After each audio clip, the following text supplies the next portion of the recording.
Welcome to the FarmBits podcast, a product of Nebraska Extension Digital Agriculture. I'm Jackson Stansel. And I'm Samantha Teaton. And we come to you each week to discuss the trends, the realities, and the value of digital agriculture. Through interviews and panels with experts, producers, and innovators from all sectors of digital technology, we hope that you step away from each episode with new practical knowledge of digital agriculture technology.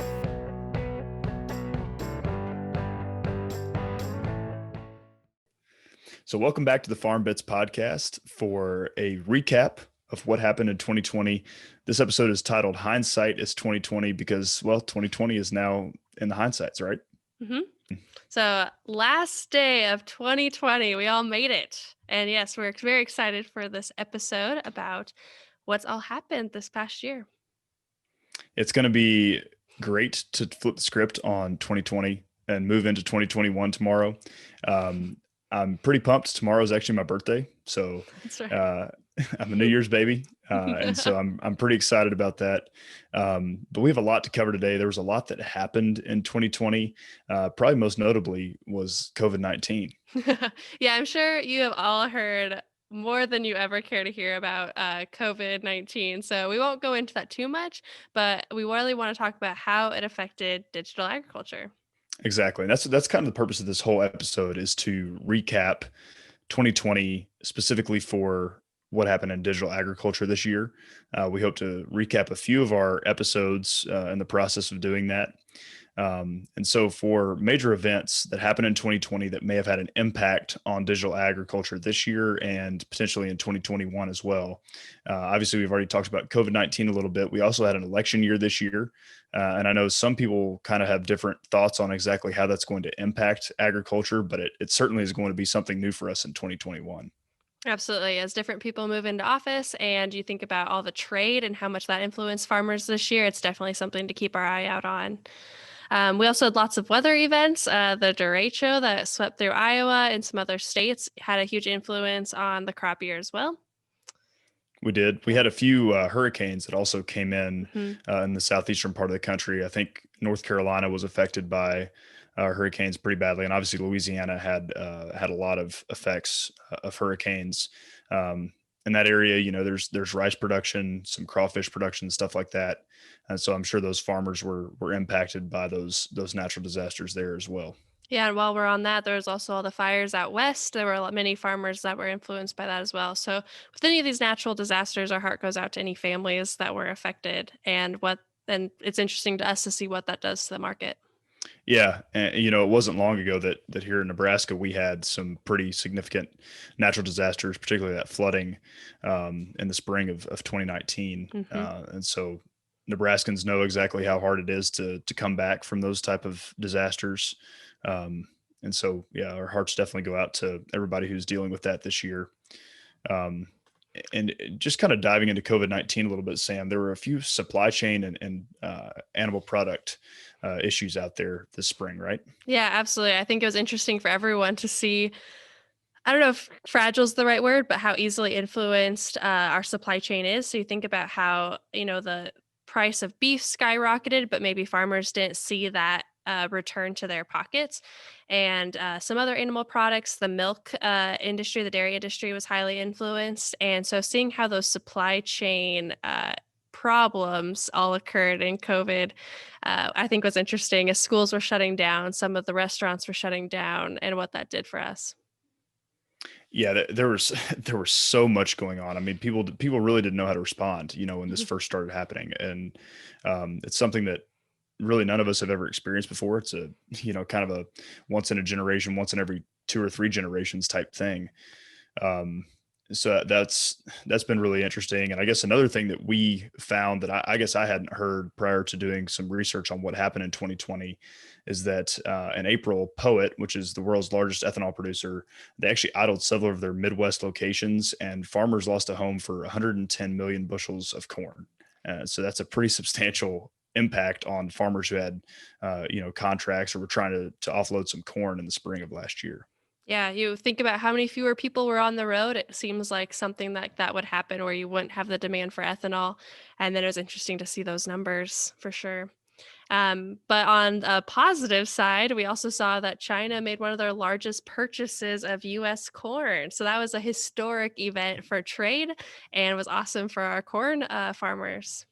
Yeah, it's been quite a year of volatility in terms of corn prices. I mean, as I was driving around this summer listening to rural radio, obviously you're getting your corn price updates pretty much on the hour, and there were certain points during the summer where corn prices were really, really low. But it was a kind of amazing to see the resurgence that they made through August and into September and October of this year, which was really exciting to see for people who had corn crops this year. Mhm. So Yeah, and I think the final thing that we wanted to bring up, just for kind of some newsworthy events, was all the dicamba regulations. And so, as I think that's probably on a lot of people's mind right now, maybe as you're picking out your hybrids or your varieties or things that your seed for next year. But there's a lot of new traits, and what herbicide technologies will be available next year is something that was on the news a lot. yeah, that's something we'll all be keeping our eyes on as we're heading into 2021 and seeing if anything new happens on that front as well. Mhm. Um, so as we were preparing for this recap episode, we kind of looked at some different websites out there for different articles about kind of what happened in 2020 and how that might influence digital ag right now. And so one article we came across presented 5 different factors that influence global precision ag adoption right now, today, in 2020. And just to start with, one of the factors that they identified was rural internet connectivity. And I think we all kind of know, with how much time many of us have spent on Zoom this year, we know exactly how important connectivity can be. Mhm. Yeah, another one was how market forces are leading consolidation, both at farm level, but also at company level. So we're going to talk about a lot of those consolidations that we saw this year.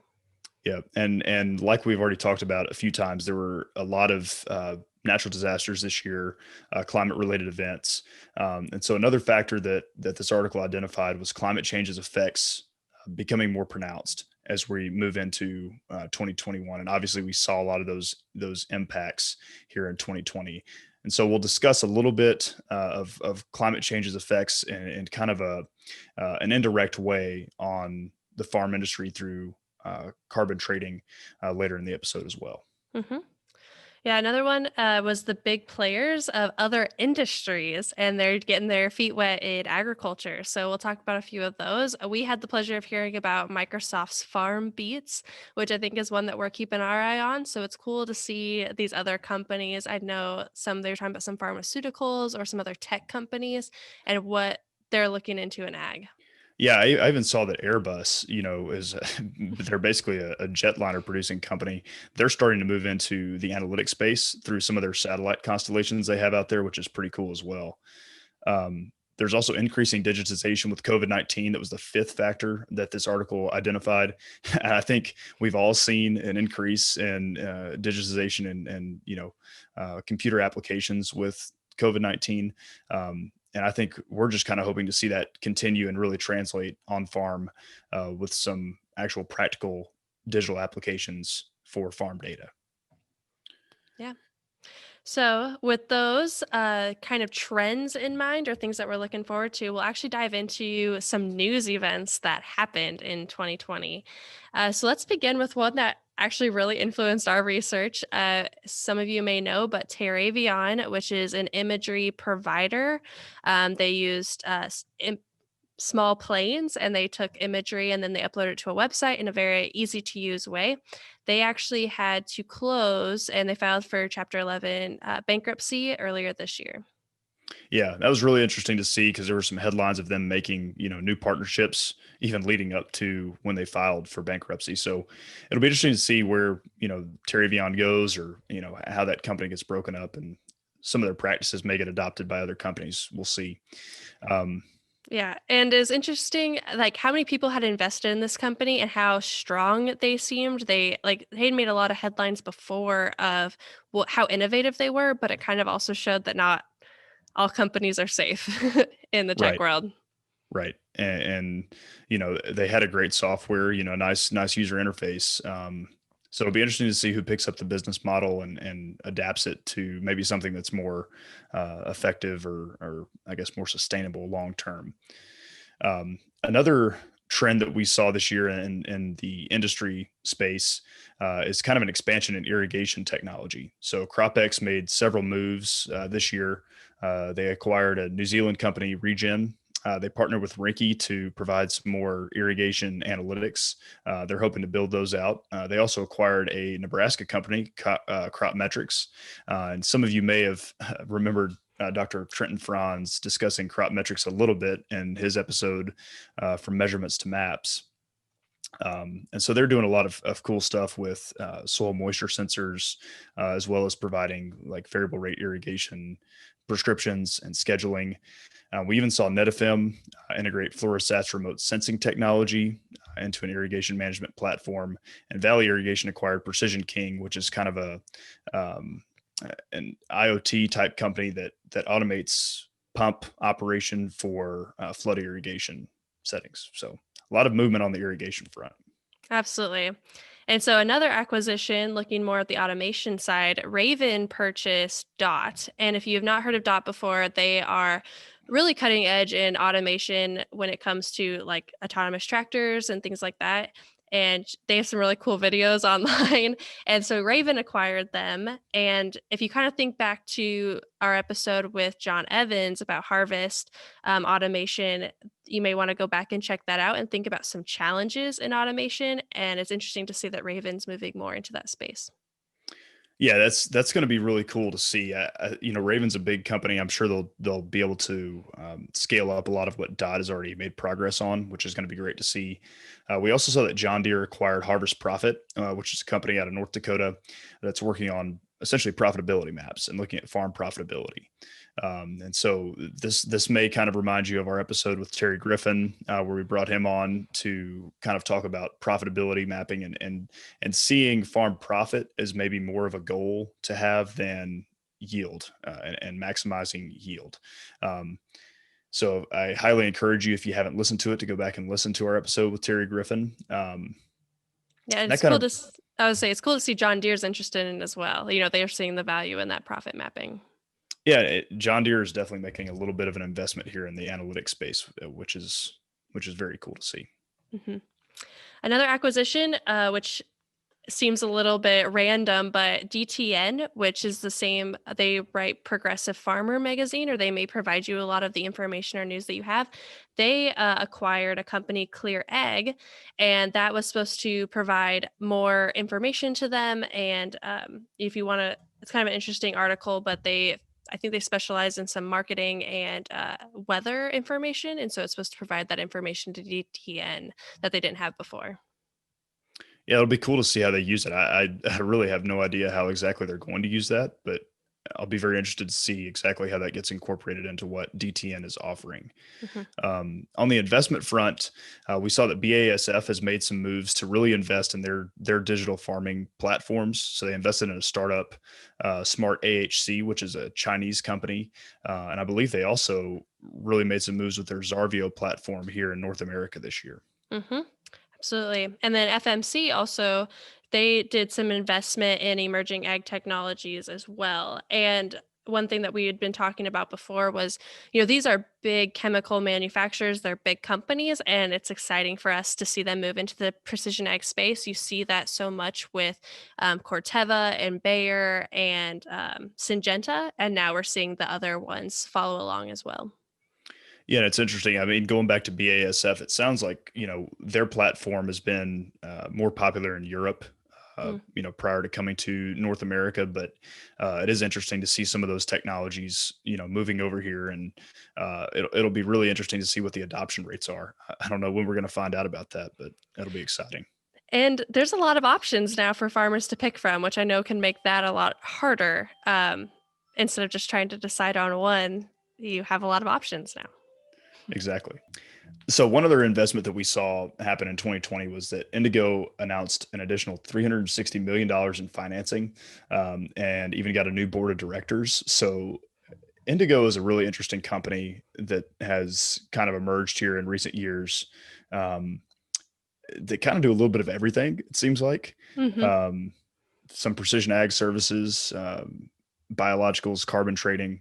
So yes, it's really interesting to see them getting so much investment right now. Yeah, I think they're a company that I don't know many people that work with yet, but it'll be definitely interesting to see how they grow, and it's a company to keep your eye on for sure.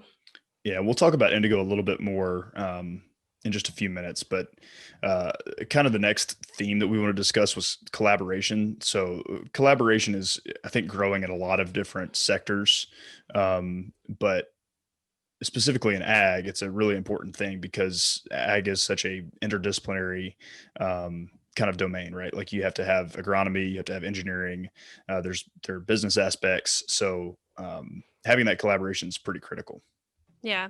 And the two that we met, had written down here, there's probably several of them, but some that are noteworthy. One is Yara and IBM are collaborating on field data. And the other one is Kubota forms an alliance with Microsoft. And, we had talked about FarmBeats before as Microsoft's platform. And that platform is the idea is just to connect other softwares with the Internet of Things idea. So it's interesting to see those big companies get involved. Yeah, and Kubota aligning with Microsoft is super interesting because I mean has not been a traditional tractor manufacturer or ag equipment manufacturer, but they've really made some strides here in recent years, and to keep pushing in this digital transformation space, potentially even looking at IoT, that's going to be really interesting to see how that works for Kubota, and where that puts them in relation to some of the other major players in ag machinery. Hmm. Absolutely. And also thinking about collaboration, we had a lot of companies are working to create these APIs with other companies. So I'm gonna let Jackson explain that. Yeah, so an API is essentially an application programming interface, and for some of you, you may know what an API is, but for many of our listeners, you've probably heard of an API a lot in the news, but may not know exactly what it is. And so, essentially, what an API is it is kind of a structure in which data is able to be shared between two or more different programs. And so, one program will, for example, post data, and another program will get that data from kind of a common server that they're sharing data through. And this is something that's become really popular with, for example, some of John Deere Operations Center's different applications that they offer for prescription generation, such as Agrion. And another one that we kind of saw this year with one of our former guests here on the podcast, Corey Wilness. His company, Croptomistic Technologies, actually just launched an API with um, Climate Field View, which is going to allow swap maps to be used within Climate Field View's analytics platform, as I understand it. Hmm. And I think another reason why this is so exciting is it takes out that manual data entry, right? So it's going straight from one company where they collected it to another company. And, we talked about that with Mike Manning, where he talked about how, maybe the most input or the most common fertilizer is just nitrogen. They're not putting the Yep. actual kind in there. And the idea with API is that it can help with some of that. Absolutely, and it also takes out kind of the whole pulling something out of a USB. So if you have as applied Mhm. data, or if you have something like that, if you have yield data and you want to build management zones with it, you don't have to pull out the USB, stick it into another program that you have downloaded. You can kind of do it all online, which just makes things a lot smoother for people who are trying to use that technology. Yeah. And so, like I said, that's becoming a more of a trend. And so, some other companies, Bushel, who we're actually going to have on in a few episodes, Bushel and Granular are connecting. We're seeing Synterra and Anheuser-Busch partner, and Data Connect with, I believe, John Deere. Right. So, Yep. those are all good to see. Yeah, it's good to see those getting built, and this isn't quite to the whole colorblind ideal that we're trying to get to, where data is essentially standardized and interoperable across a bunch of different platforms. But it is moving in that direction where people are now willing to share their data, get it into a format that other programs can understand, and make it accessible to other programs that are benefiting, farmers or anybody else involved in the ag space in a very particular way. So it's good to see. Absolutely. And now talking about some new technologies that, didn't get released in 2020, but maybe are some things that you should be looking for in the future. One of the first one is Field Micro, and so they are leading in farming automation and control and monitoring systems, and they also partnered with John Deere. John Deere making a lot of moves this year. Yeah. So there were also 6 different startups that were named winners of the 2020 Row Crop Challenge. And we just want to kind of highlight 3 of our favorites that we found on this list. Um, One of them is Global Neighbors Weed Seed Destroyer. So, Sam, will you tell us a little bit about the Weed Seed Destroyer? Yes, the idea is that it's put on the back of a combine and it's shining a light that is actually able to make the weed seeds non-viable. And so that way it's reducing your seed bank for the coming year and could reduce your herbicide inputs. So that's a really exciting technology. We're seeing some things that are similar in other countries, but hopefully this could actually be a great option. Yeah, that'll be really cool to see. It's amazing where you can find those small little niche areas to go into, or that's a totally different way of treating weeds than what we've seen in the past. Mhm. Um, One of the other ones we thought was really cool is Index Biosystems designs genetic traceability. So basically, their product is called a DUID. And so, if anybody who's heard of like RFID, like radio frequency identification, it's kind of the same sort of concept. It's also very similar to blockchain, where they have essentially genetically barcoded a yeast product that can be mixed in and used as a biological label for different like grain products that are going out there. And so, for when you think of about like E. coli, for example, or any of these other things that may need to be recalled, having traceability is really important for minimizing the impact on the supply chain. And so that's essentially what they're trying to get at here with this DUID product, is having something that is traceable, that can be, directly traced back to the farm that it came from and every single step that it took in the process to get to a consumer, which is, I don't know, I think it's pretty exciting. And it's a way of not, it's a way of using technology, but not like digital technology, to get at this whole traceability space. So Absolutely. And it's makes it easier for the people in the supply chain. You're not constantly making labels. It's a trace thing. So anyway, and then the other one that we thought was really cool, it's called the Spornado system. I hope I'm pronouncing that right. yep, Sportnado. Okay. And it's an air sampler. So it's something that you'd put out in your field and it's collecting air samples and it's then testing them and doing like some DNA analysis. And the idea is that it's going to alert farmers when there are spores for diseases in the air. And this is just revolutionary in the fact that typically we don't see diseases until they've hit the crop and you're already seeing the damage. But if you could see them in the air and know that it's coming and know if whether a fungicide's a valuable investment, I think that's really cool. And I hope it does really get developed and we start to see adoption in that. Yeah, it's amazing. You're not having to wait for the plant to show any signs for it to be infected at all. I mean, even if Hmm. it's not visible to the naked eye, I mean, it's not even there, and that's a pretty cool approach, I think, to handling disease out there in fields. Um, so, just some final trends that we wanted to talk about that we saw in 2020. Carbon trading markets are getting more and more popular, and this whole idea of getting value out of the carbon sequestration that we are doing in ag, especially people who are moving to some of these regenerative aspects. And this kind of reminds me of something that Angela Knuth talked about in our Farmer Focus episode. Absolutely. It's like, everyone's striving to be carbon neutral or carbon negative, but what if we can trade with somebody to make our whole ecosystem, our whole like neighborhood carbon neutral? So this trading idea. And yeah, Angela did talk about some companies that are already doing this and how they're looking to partner with them. Yeah, so you have companies like Nori that is, Hmm. kind of working in the space.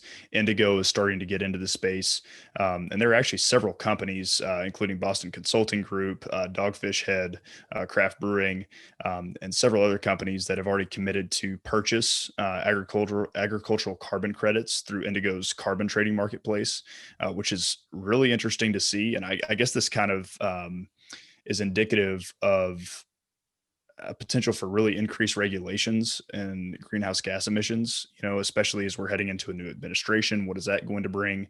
I think these carbon trading markets could be a really, really big value for agriculture, especially with people who really are focusing on on, doing agriculture sustainably, you may be able to really increase your farm income that way. Yeah, that's exactly what I was going to say. Is just that, you think about the regulation side and how that can sometimes be a hindrance, but what if there's a company that's actually going to pay you and it's a new revenue stream? So keep your eye on that. Yeah, and this carbon trading is a really unique, basically market-based approach to how can we handle some of these environmental regulations. Because at the end of the day, companies have to get down to these, these set points or limits, I guess, that they can't go over. And the only way to offset any overages that they have is to buy them from somewhere else. So I don't know. It'll be really exciting for ag. Another trend besides the carbon trading markets that we noticed was transparency, particularly data transparency for growers out there. Yeah, so two kind of noteworthy events. One was that Dole, so one of the largest fruit and vegetable company in the United States, they are going to implement blockchain supply chain tracking by 2025. And so that's exciting to see that they're making a commitment to that and the traceability aspect. I think another one that maybe many of you have heard about is Climate Corps and their data sharing or their agreement with Tillable. And not to get into that too much, but I think it's very interesting to think about how these companies are sharing farmers' data and the lessons to be learned by that. So, another thing that we talked a lot about in that farmer focus episode was how to keep your data local and how that's a really big priority to some people, but yet data sharing has its benefits as well. And so, prioritizing that and looking into these cases, or what happened this year in 2020, I think is definitely worth learning more about data sharing and how valuable your data is. And the value piece is absolutely critical, right? Because we heard Mike Manning say that agricultural data is only as valuable, only as worth as much as the value that it creates for the individual farmer that came from. Well, it can also uh, basically create worse value, or it can kind of It can hurt maybe you too. it can devalue Hmm. what a farmer's doing in some ways, right? Through that tillable agreement. That's what a lot of people were worried about, was really getting hurt by that data being shared. And we even think about that in terms of crop insurance. You don't, some data you may not want out there for crop insurance purposes and stuff like that. So there are a lot of things that we need to be wary about when we're thinking about data, and I do think that we need to keep in mind that data can be valuable in a lot of other ways than just making agronomic decisions or marketing decisions. Right. We were really excited, like we said, about all these API partnerships, but I think it also is a reminder to be sure you're asking questions and thinking about what companies do have access to what you're sharing. Yes, yes. Thinking about your data is critical. You need to People need to understand how it's getting, where it's going, and also where it is ending up. Once it's out there and on the internet. Um, so one of the last trends we had was the size of farms and companies are growing. It seems like, as has been shown by the number of acquisitions. But is that what you would say, Sam? Yeah, absolutely. So yeah, we saw there's a lot of startups, tech startups that get started, and then a big company comes and buys them out. And so I think the size of companies and the size of farms just continues to grow, which is a trend we've seen over the past few decades. Yeah, and it'll be interesting to see how that keeps going. I'm sure that there are going to be a lot of benefits to that, and really probably the people that are going to benefit the most are going to be the people who are adapting and trying to find ways to use technology in their operations and kind of moving with the trends.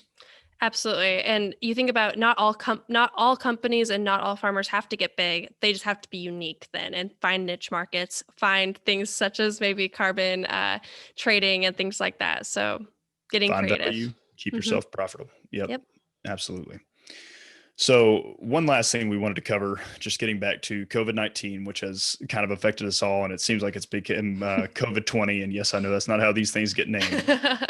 It seems like it's been COVID all of 2020. So, um, we kind of want to discuss how this pandemic might affect business, agribusiness in particular, and agriculture at the farm level. Um, and I guess one thing that I think we've already seen is a drive toward more remote work. ideas and remote technologies. So interacting with machinery remotely, but also potentially interacting with some of your agronomists remotely or some of your salespeople remotely. Right, Sam? Absolutely. Well, first off, we thought about for us too. We didn't get to go to all the farm shows, or we had a lot of our field days that were all virtual, and we found ways to continue to connect to people despite the fact that we couldn't be there in person, even though we wanted to be there in person. But Yeah. it shows that there can be creative ways to do that moving forward. And it may even create more value for farmers out there who are trying to benefit from university extension programs. Mhm. It used to be that you could only really have one day to show up and see that presentation at the field day there at your local, research farm. But now with video technology and some of these, recorded webinars, those are more at your fingertips than ever before. And so some of that knowledge and information is more accessible now, just because the pandemic has put an emphasis on on having that information out there. And if you do it digitally the first time, then it can be available digitally going forward. Absolutely. And then you also mentioned the not being able to see your agronomist in person per se. I worked some internships in sales, and one thing that was always drilled into me was you need to be in front of the customer. And the more times you see them, the more times you learn about the company, you learn about the new technologies and things like that. And that was kind of taken away in 2020. There was a lot of times that co-ops or retailers, they shut their door and people couldn't come in.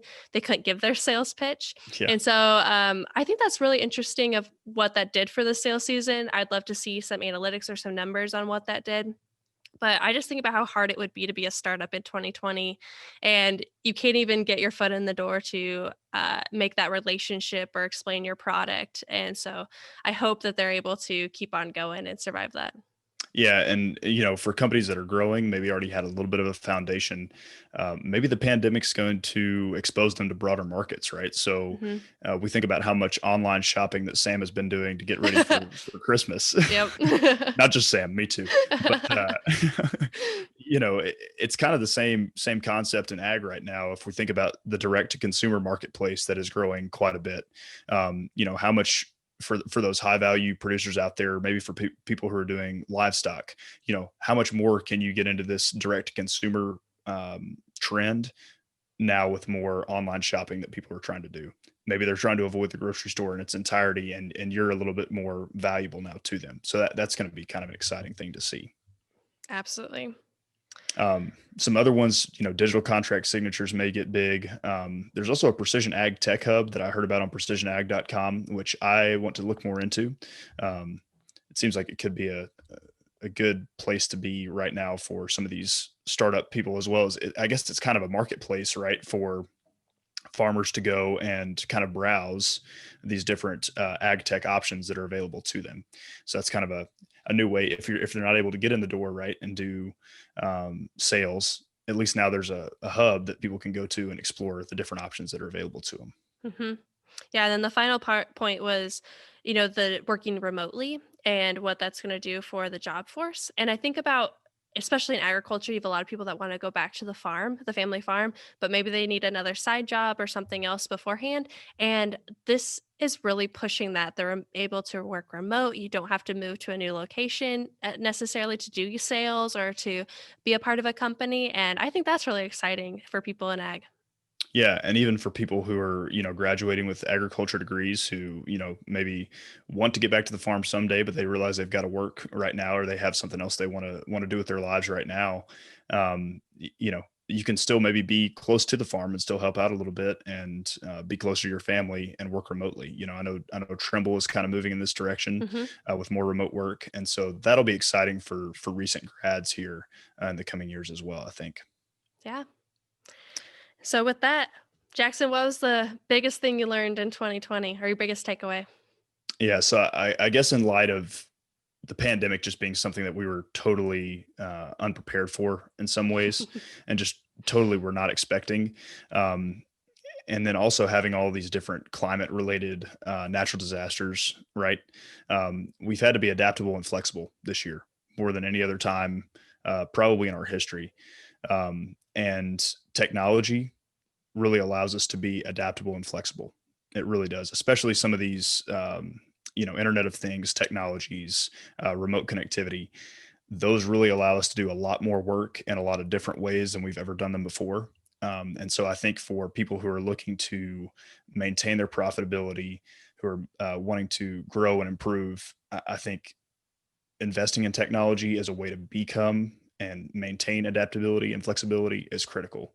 Because I think it's only going to get more challenging in the coming years. So, Absolutely.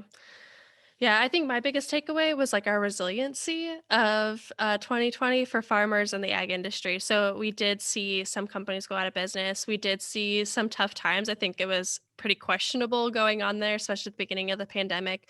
What was it going to mean for this growing season? And yet things kind of worked themselves out. And I thought it was amazing how we made it through, and how many companies are still investing, how many farmers are still going. I think a lot of farmers had a great year, and I think that's awesome to see after how shaky it was at the beginning. So I love seeing, we always go on to the next season.